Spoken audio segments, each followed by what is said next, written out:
बारह दिन के बरहिया बरहियो न बीतेला हो। हिलल ना खिड़की के राह पियवा झाके देखत मोहिया लागेला हो। ललना खिड़की के राह पियवा झाके देखत मोहिया लागेला हो। मचिया बैठल तू सासु सर बेगुन आगर हो।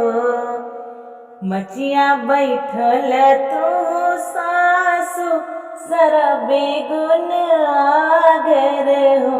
हे सासु तनिए सा धरना होरिलवा सैया के मनवा राखब हो। हे सासु तनिए सा धरना होरिलवा सैया के मनवा राखब हो। बारह दिन के बरहिया बरहियो न बीतेला हो। हिलल ना खिड़की के राह पियवा झाके देखत मोहिया लागेला हो। हिलल ना खिड़की के राह पियवा झाके देखत मोहिया लागेला हो। राम रसोइया तू गोतिन सर बेगुन आगर हो।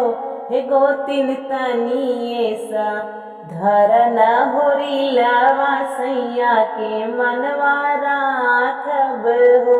हे गोतिन तनिए सा धरना होरिलवा सैया के मनवा राखब हो।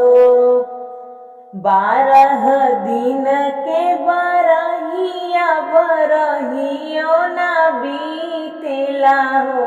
हिलल ना खिड़की के राह पियवा झाके देखत मोहिया लागेला हो।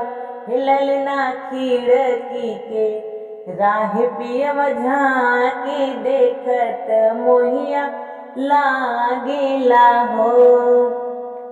सुपली खेलत तू नदी सर बेगुन आगर हो। सुपली खेलत तू नदी सर बेगुन आगर हो। हे ननदी तनिए सा धरना होरिलवा सैया के मनवा राखब हो। हे ननदी तनिए सा धरना होरिलवा भैया के मनवा राखब हो।